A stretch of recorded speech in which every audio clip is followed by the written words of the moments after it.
পুরী সিরিজের এটি শেষ ব্লগ। এই পর্বে আমি আপনাদের সাথে শেয়ার করব পুরী থেকে কোথায় সাইট সিনের জন্য আমি লাস্ট দিন গিয়েছিলাম। আগের যে পর্বগুলো আমি শেয়ার করেছি তার সমস্ত লিংক ডেসক্রিপশন বক্সে দিয়ে দেব, আপনারা চাইলে গিয়ে একবার দেখে নিতে পারেন। আগের পর্বগুলো যারা দেখেননি তাদেরকে ছোট্ট করে বলে রাখি, আমি পুরী যাত্রা শুরু করেছিলাম জুলাইয়ের শেষে। 4 দিনের জন্য আমাদের ট্যুর ছিল পুরীতে, এবং পুরীতে আমরা লাস্ট 2 দিন স্টে করেছিলাম হোটেল সি হকে, যেটার ভিডিও আমি আপনাদের সাথে আগের পর্বে শেয়ার করেছি। আজকের এই পর্বে আমি আপনাদের সাথে শেয়ার করব পুরী থেকে মাত্র 36 কিলোমিটার দূরে কোণারকে ভ্রমণের অভিজ্ঞতার কথা। পুরী থেকে কোণারকের দূরত্ব 36 কিলোমিটার, মানে যেতে লাগে 1 ঘন্টা 6 মিনিট মতো। এবার বলি পুরী থেকে কোণারক আপনারা কিভাবে যাবেন। পুরী থেকে বাসে চড়ে 1 ঘন্টার মধ্যে কোণারক আপনারা সহজেই পৌঁছাতে পারবেন। বেসরকারি অপারেটরগুলো এছাড়া ওএসআরটিসি পুরী থেকে কোণার্ক পর্যন্ত বাস পরিষেবা সরবরাহ করে। কোণার্ক সূর্য মন্দিরের নিকটতম রেলওয়ে স্টেশন হচ্ছে পুরী রেলওয়ে স্টেশন। সেখান থেকে খুব সহজেই আপনারা কোণারক পৌঁছে যেতে পারবেন। উড়িষ্যার সমুদ্র সৈকত শহর ভুবনেশ্বর এবং পুরী থেকে মাত্র 60 কিলোমিটার দূরে অবস্থিত এই কোণারক একদিনে ভ্রমণের জন্য একটি আদর্শ গন্তব্য। হাতে আমাদের 2-3 ঘন্টা মতো সময় ছিল, তাই আমরা ডিসাইড করলাম যে হোটেল থেকে একটা টোটো বা অটো ধরে আমরা যাব কোণারক। তোমরা যারা আগের ভিডিওগুলো দেখেছো তারা জানো যে আমরা হোটেল সি হকে ছিলাম, তো সেখান থেকে একটা টোটো ভাড়া করে আমরা চললাম কোণারকের জন্য। হোটেল থেকে কোণারক পর্যন্ত আমাদের ভাড়া পড়েছিল 1500 টাকা। তোমাদেরকে একটা কথা বলে রাখি, যারা এই সমস্ত আশেপাশে সাইট সিন করতে চাও তারা কখনোই হোটেলের সামনের কোনো টোটো বা অটো ধরে করতে যেও না, তাতে ওরা ভাড়াটা অনেকটা বেশি নেয়। সামনে বা কাছাকাছি কোনো ট্যুর অপারেটরের সাথেও তোমরা যোগাযোগ করো না, রাস্তা থেকে টোটো ধরে তোমরা দরদাম করে তবে সাইট সিনের জন্য যেতে পারো। উড়িষ্যায় ছিল এটা আমাদের শেষ দিন। পুরীর হোটেল থেকে 9:30টায় চেক আউট করে আমরা রওনা দিয়েছিলাম কোণারকের জন্য। বালুখন্দ বন্যপ্রাণী অভয়ারণ্যের মধ্য দিয়ে 1 ঘন্টার পথ ছিল। কোণারক সাইট সিনের জন্য আমরা শুধুমাত্র কোণারক সান টেম্পল এবং চন্দ্রভাগা বিচ দেখার জন্যই গিয়েছিলাম, এবং সেই জন্য টোটো কাকুদের সাথে আগে থেকেই আমরা কথা বলে নিয়েছিলাম। কোন কোন সাইট সিনগুলো তোমরা দেখতে চাও সেটা আগে থেকে কথা বলে নিলে ওনারা সেই অনুযায়ী রেটটা ঠিক করেন। সূর্য মন্দিরের কারণে কোণারক একটি বিখ্যাত পর্যটন কেন্দ্র, এবং এইভাবে এটি ট্রেন, বাস এবং ট্যাক্সি দ্বারা পুরী এবং ভুবনেশ্বরের সাথে সংযুক্ত হয়েছে। তবে কোণারক পৌঁছানোর সবচেয়ে সহজ উপায় হলো পুরী থেকে একটি ট্যাক্সি বা টোটো ভাড়া করা। সূর্য মন্দির থেকে কোণারক বাস স্ট্যান্ড 6 মিনিটের দূরত্ব। আপনি পুরী থেকে বাসে চড়ে 1 ঘন্টার মধ্যে কোণারক পৌঁছাতে পারেন। এবার আসি কোণারক সূর্য মন্দিরের নিকটতম রেলওয়ে স্টেশন বলতে।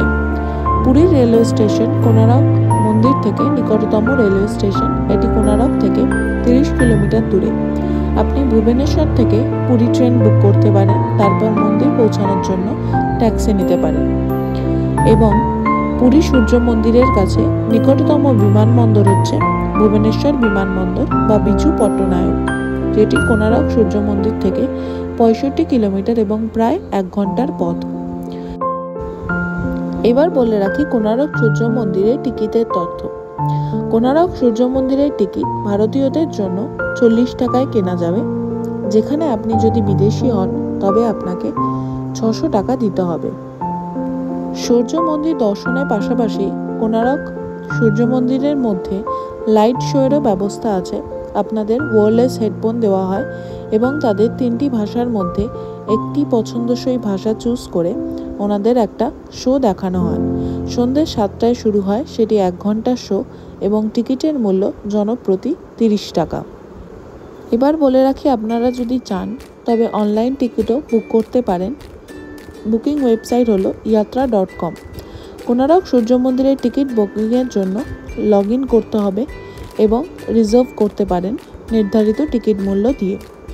এবার বলি, কোণারক পরিদর্শন করার জন্য আপনারা চাইলে সেখানে স্টেও করতে পারেন। ওটিডিসির পান্থনিবাস আছে এবং এছাড়া অন্যান্য হোটেলও আছে। লোটাস হোটেল, সূর্য মন্দির হোটেল, যে কোনো হোটেল আপনারা চুজ করতে পারেন। সেটি মন্দির থেকে 1 কিলোমিটার এবং কোণার্ক থেকে 4 কিলোমিটার দূরে অবস্থিত। এবার আসি সূর্য মন্দির সম্পর্কে কিছু তথ্য দিতে। সূর্য মন্দির কবে নির্মিত হয়েছিল? কোণারক সূর্য মন্দির 1300 শতাব্দীতে হিন্দু সূর্য দেবতা সূর্যকে উৎসর্গ করার জন্য নির্মিত হয়েছিল। মন্দিরটি পূর্ব গঙ্গা রাজবংশের রাজা প্রথম নরসিংহ দেবের একটি বিশেষণ বলে মনে করা হয়। আরেকটি তত্ত্ব বলে যে ভগবান কৃষ্ণ সাম্বের পুত্র সূর্য ভগবান দ্বারা একটি রোগ থেকে নিরাময় করেছিলেন, তাই তাকে সম্মান করার জন্য কৃষ্ণ সাম্য মন্দিরটি নির্মাণ করেন। বছরের যে কোনো সময় বহু দর্শনার্থীদের ভিড় থাকে এই কোণারক সূর্য মন্দিরে। কোণারক সূর্য মন্দিরের দেখার টিকিটের মূল্য বিদেশি এবং ভারতীয় পর্যটকদের জন্য পরিবর্তিত হয়। একটি UNESCO world heritage site, Konark সূর্য মন্দির তার অনন্য স্থাপত্যের জন্য বিখ্যাত। এর জ্যামিতিক নিদর্শন এবং খোদাই করা চাকাগুলো সূর্যের ডায়াল থেকে কাজ করত। ভোর, দুপুর এবং সূর্যাস্তের সময় সূর্যের রশ্মি ধরে রাখার জন্য 3 দিকে সূর্য দেবতার 3টি ছবি দেখতে পারেন। এছাড়াও দেবতাদের খোদাই, পৌরাণিক প্রাণী এবং কামক ভাস্কর্যগুলো সূর্য মন্দিরকে বিখ্যাত করে তোলে। গাঢ় রঙের কারণে মন্দিরটিকে কালো প্যাগোডা বলা হতো এবং প্রাচীন নাবিকরা এটি নৌকা চলাচলের ল্যান্ডমার্ক হিসেবে ব্যবহার করেছিলেন। এবার বলি, কোণারক সূর্য মন্দির দেখার সময় কত? পর্যটকদের জন্য সকাল 10টা থেকে বিকেল 5টা পর্যন্ত খোলা থাকে এবং এটি সপ্তাহে সব দিন খোলা থাকে। সূর্য মন্দিরে যাওয়ার সবচেয়ে সহজ উপায় হলো নিকটতম বিমানবন্দর সূর্য মন্দিরের কাছে, সেটি হলো বিজু পট্টনায়ক। আন্তর্জাতিক বিমানবন্দর থেকে 62 কিলোমিটার দূরে আপনি বিমানবন্দরের কাউন্টার থেকে একটি প্রিপেড ট্যাক্সি ভাড়া করতে পারেন বা মন্দিরে পৌঁছানোর জন্য বিমানবন্দরের বাইরে থেকে একটি বাস নিয়ে নিতে পারেন। এছাড়া বিমানবন্দরের মাধ্যমে, রেলওয়ের মাধ্যমে এবং বাসের মাধ্যমে আপনি কোণারক সূর্য মন্দিরে সহজেই পৌঁছে যেতে পারেন।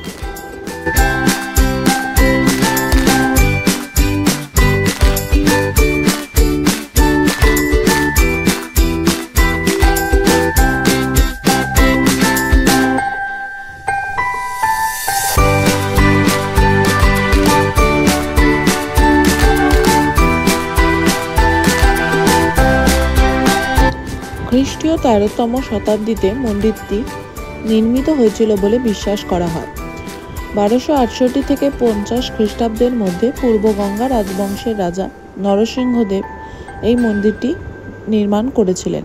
মন্দিরটি রাজা কর্তৃক চালু করা হয়েছিল যখন সামন্তরায় মহাপাত্র এর নির্মাণের দায়িত্ব নিয়েছিলেন। কোণার্ক মানে হলো সূর্য ও 4 কোণ। ইউরোপীয়রা তাদের জাহাজে চলাচলের জন্য এটিকে ব্যবহৃত করত, তাই মন্দিরটিকে কালো প্যাগোডা বলা হতো। কথিত আছে যে মন্দিরটি তার চৌম্বক শক্তির কারণে তীরে জাহাজ টেনে আনতে পারত। আপনারা যারা পুরীতে ঘুরতে আসবেন তারা একদিনের জন্য কোণার্ক ঘুরে আসতে পারেন। কোণার্কের সাথে আপনাদের আরও 2টো সাইট সিন করা যায়। এক হলো চিল্কা লেক, আরেক হলো রঘুরাজপুর গ্রাম, আর তার সাথে চন্দ্রভাগা বিচ। আমাদের যেহেতু হাতে সময় ছিল না, আমরা এজন্য শুধুমাত্র চন্দ্রভাগা বিচই কোণারকের সাথে দেখতে গিয়েছিলাম। কিংবদন্তি অনুসারে এটি বলা হয় যে সূর্যের অবস্থানের ওপর ভিত্তি করে দিনের সুনির্দিষ্ট সময় গণনা করতে কোণার্ক সানডিয়াল ব্যবহার করা হয়েছিল। চাকাটি অবিশ্বাস্য নির্ভুলতার কারণে তৈরি করা হয়েছিল এবং এর জটিল নকশা সূর্যের আলোকে এর মধ্যে দিয়ে যেতে দেয় এবং ছায়া ফেলে, যা সঠিক সময় নির্ধারণ করতে ব্যবহার করা যেতে পারে। মন্দিরটি 12টি চাকা এবং 7টি ঘোড়া সহ একটি বিশালাকার পাথরের রথ হিসেবে ডিজাইন করা হয়েছে, যা আকাশ জুড়ে সূর্যের চলাচলের প্রতিনিধিত্ব করে। মন্দির পরিদর্শন করে আমরা মাত্র 3 কিলোমিটার দূরে পৌঁছেছিলাম চন্দ্রভাগা সমুদ্র সৈকতে। এটি একটি নির্মল এবং মনোরম সৈকত, যেখানে আপনি আরাম করতে পারেন এবং সূর্যাস্ত উপভোগ করতে পারেন। মাঘ সপ্তমীর উৎসবের সময় জলে ডুব দেওয়া হিন্দুদের জন্য এটি একটি পবিত্র স্থান। এই দুটো সাইট সিন কমপ্লিট করে আমরা চললাম হোটেলের কাছে।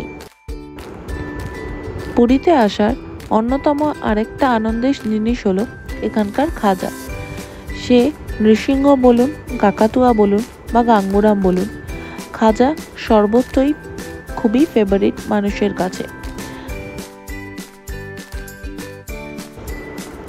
পুরীতে এসেছি আর খাজা কিনে বাড়ি নিয়ে যাব না এমনটা তো হতে পারে না, তাই আমরা চলে এলাম মার্কেটে খাজা কিনতে, কারণ আমাদের দুপুরে ট্রেন ছিল। এখানে এতটাই বড় মার্কেট এরিয়া, আর আপনারা চাইলে বিভিন্ন রকমের খাজা এখানে পেয়ে যাবেন। ঘিয়ে ভাজা, তেলে ভাজা, বিভিন্ন টাইপের খাজা এখানে পাওয়া যায়। খাজা কিনে আমরা 16 আনা বাঙালিতে গিয়েছিলাম লাঞ্চ করতে। লাঞ্চে আমাদের ছিল প্লেন ভাত, ডাল আর আলু ফুলকপির তরকারি। প্রাইস পড়েছিল 435 টাকা। খাওয়া দাওয়া শেষ করে লাগেজ নিয়ে আমরা পৌঁছে গেলাম স্টেশনে, কারণ আমাদের ছিল পুরী বন্দে ভারত এক্সপ্রেস, যেটি হাওড়াতে পৌঁছাবে 10টা নাগাদ। হাওড়া পুরী বন্দে ভারত এক্সপ্রেসের ট্রেন নাম্বার হলো 22896, যেটি হাওড়া স্টেশনে পৌঁছায় রাত্রি 10:30 নাগাদ। পুরী রেলওয়ে স্টেশন থেকে সেটি ছাড়ে দুপুর 1:50-এ। তারপর 9টা স্টেশন পেরিয়ে সেটি পৌঁছায় হাওড়াতে।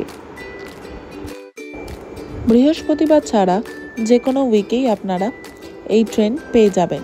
এটি কাইন্ড অফ শতাব্দী এবং হাওড়া পৌঁছাতে সময় লাগে 6 ঘন্টা 40 মতো। আমাদের পুরী সিরিজের ভিডিওটা এইটুকুনি পর্যন্তই। আমাদের ট্রেন পৌঁছেছিল রাত্রি 9টা নাগাদ, 30 মিনিট লেট করেছিল। আজকের এই ভিডিওটা আমি এখানেই শেষ করলাম। দেখা হচ্ছে পরের কোনো ভিডিওতে। যদি ভিডিওটা ভালো লেগে থাকে তবে লাইক করে দেবেন।